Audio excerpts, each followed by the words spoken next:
Alright, so EA dropped a surprise little ratings update on us. First one of these we've had in UFC 5 so far. Lots of changes already made. We've got changes from 295, changes from Almeida Lewis, changes from 294, going all the way back. Changes going all the way back since Yusuff versus Barboza. So a lot of people got changed in this update. Kind of just randomly dropped on us today. They didn't say anything. We all just opened the game and saw a stat update came out. Saw a few changes in the lineup of a few fighters. So thankfully we've got a list of the changes that were made from some of the fans, particularly Banks on the EA UFC Discord. He kept track of some of the changes that were made to the fighters in this update. We'll go ahead and start getting into those, starting from the lowest weight classes, moving on. Our first person we got here is going to be Jessica Andrade at Strawweight. So first off, we've got Jessica Andrade here. Looks like she just got a small little punch speed buff from a 92 up to a 93. Nothing too crazy. Probably won't feel too noticeable in gameplay, but a decent little upgrade to her hand speed nonetheless. We'll go ahead and move on to Mackenzie Dern now, who got quite the nerf. She got -2 to her punch speed, -1 to her punch power. She got -3 accuracy, -3 head movement, -3 footwork, -1 takedowns. Mackenzie Dern got absolutely obliterated by this update. She's basically back to her pre-buff self from UFC 4 that was basically useless on the feet. Unfortunately, Mackenzie Dern already not a good pick in this game beforehand. Now she's going to be even less viable. I don't know if they needed to go so hard with some of the nerfs, but after the way she performed on 295's card, I can't say I disagree too much with it. Next, we'll go ahead and move on to a more recent fight that happened. That's going to be Amanda Ribas, and she got a solid buff to her chin.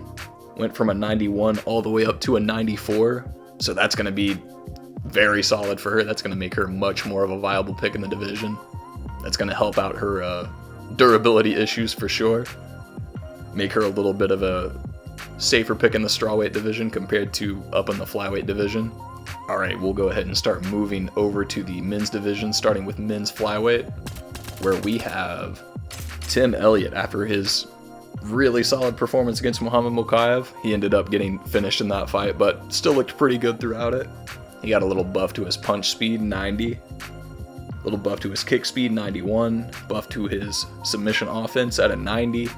And got a little buff to his cardio as well, all the way up to a 94. Yeah, decent little buff for Tim Elliott. Not going to make him a super competitive pick, but you know, a little upgrade won't hurt him. Very welcome update to Tim Elliott.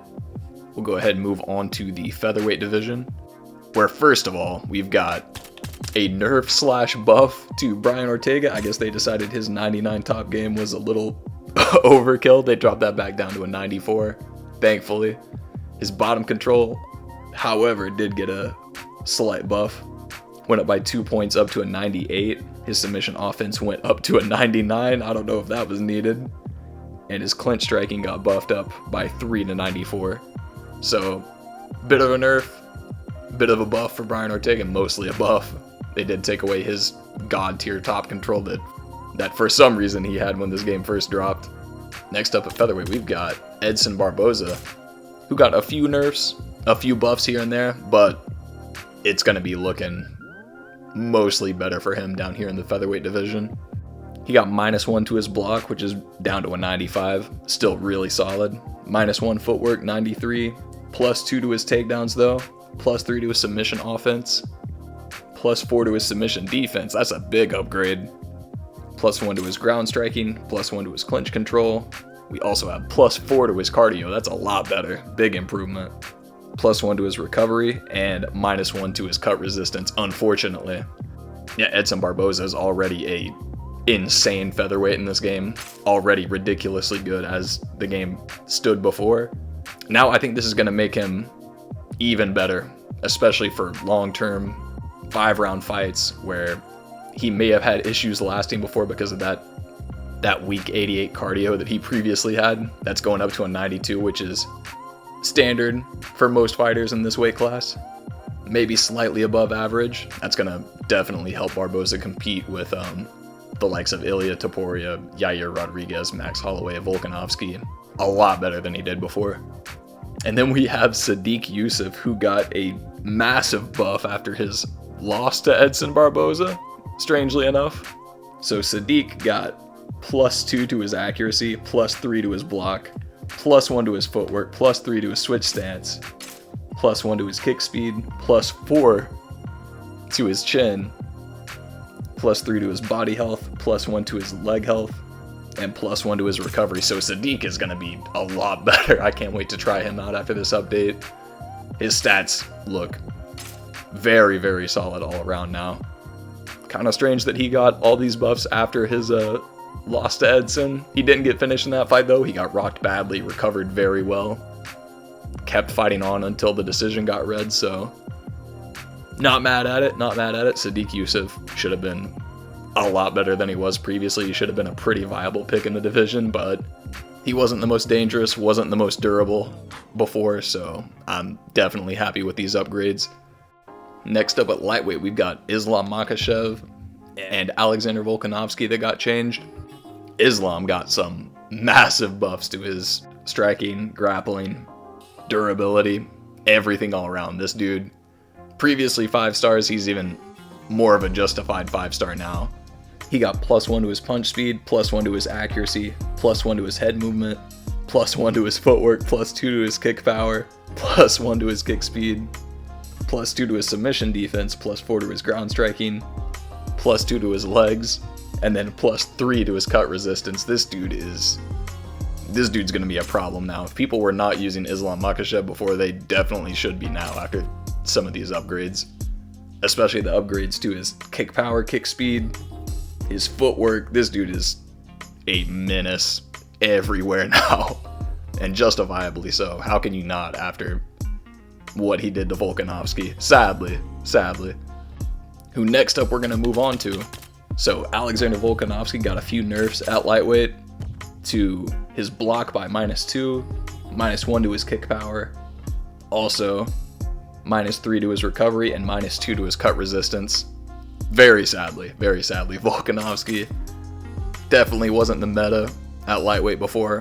He was used here and there in high-level gameplay, but definitely not the meta. Definitely won't be after some of these upgrades. He's definitely going to be more of a niche, high-level pick. I mean, his stats are still ridiculously good here. You could make use out of him, no problem, but definitely not the powerhouse that he used to be. So now on to Hamza Chimaev in the middleweight division. He got a few decent buffs, despite having a very close, very grueling fight with Kamaru Usman. Many people think his stock dropped after that fight. Despite that, he got a few buffs in this division, and to be fair, he was not very good in the middleweight division before. He was much better at welterweight in this game previously, so I'm not upset about a few buffs to his middleweight version. He got +1 to his blocking, +1 to his head movement, +2 to his kick power, and +2 to his leg health, which is now 90. Decent upgrades, nothing too crazy. A few buffs to his defense and durability, minor buffs. Some buffs to his kick power, should help a little bit in the stand-up. Definitely was not very solid on the feet before, especially when you got Israel Adesanya's, Sean Strickland's, Alex Pereira's running around in ranked right now. So yeah, decent little upgrade for Hamzat. So next up, we've got Alex Pereira at light heavyweight, who has now been given championship status. Now got the champ shorts, the black and gold, now equipped. He also got a few upgrades to his striking. He got +2 on his kick power, which is 98 now. Insane. He got +1 to his kick speed, which is now 96. And he got a small buff to his submission offense. Strangely enough, I guess for that little guillotine that got somewhat close to being locked in. That's going up to an 84 from an 83. Still absolutely abysmal stat, but I guess slightly, ever so slightly more threatening.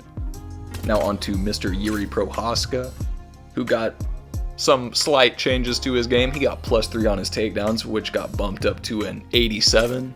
Still not the greatest, a lot better than his previous 84 stat. So takedowns little bit more viable with Yuri. Just a tiny, tiny bit. Also got a slight nerf to his leg health. Went from a 90 to an 89. No shame getting kicked by Alex Pereira. Definitely did get swept off his feet pretty early with those though, so slight little nerf to his legs. That's definitely going to be a weakness that people are going to look to target once you pick Yuri in ranked for sure. Especially when you got guys like Jan Blachowicz, Alex Pereira, Alexander Rakic in this division with some nasty low kicks, Khalil Roundtree even. Next up, we'll be moving on to the heavyweight division, finally. And when we take a look at Sergey Pavlovich, he seems to be mostly the same in the majority of areas, but his chin did get a slight nerf from a 96 to a 95. Not a huge difference, 95 still a really solid chin. Recovery, 88, that was what it was before. That's not been changed at all. Sergey's still going to have some pretty solid durability on the feet, and nothing else was changed with him. Sergey Pavlovich still going to be a solid choice in this game. When we move on to Tom Aspinall, though, his stats got absolutely upgraded in the majority of areas. So first off, he gets a +2 in his punch speed, +1 in his punch power, +3 in his head movement, +1 in his footwork, +4 in his kick speed. That goes up to a 95 now. Tom Aspinall is going to be a problem in this game, for sure. When you look at his grappling is already solid all around. Health already solid all around. And now striking is ridiculous. This is gonna be the new dude at heavyweight that everybody's gonna be wanting to use for sure. You've got incredible hand speed, incredible kick speed, ridiculous punch power as well. Very, very solid move levels on the feet as well. He's got the laser focus perk that's gonna increase the speed of his straight punches even more. Yeah, Tom Aspinall's a problem. Tom Aspinall is gonna be an absolute problem in ranked going forward. You want to take down the John Jones players in this game in ranked, Tom Aspinall is probably going to be your guy going forward. And yeah, that's it for the changes this month. It seems like they're going to be doing this every pay-per-view or so. At least I would hope so. This should be like a monthly update that comes out just in a random week, I guess. I guess they're just going to keep not announcing whenever they do these. They're just going to drop them on us and then have us look through the stats to see what changed. As long as they keep doing that, I guess I'll keep dropping these update videos. So thank you guys very much for watching. Until the next video, which should be coming pretty soon, you all take it easy. I appreciate you all very much for watching, as always.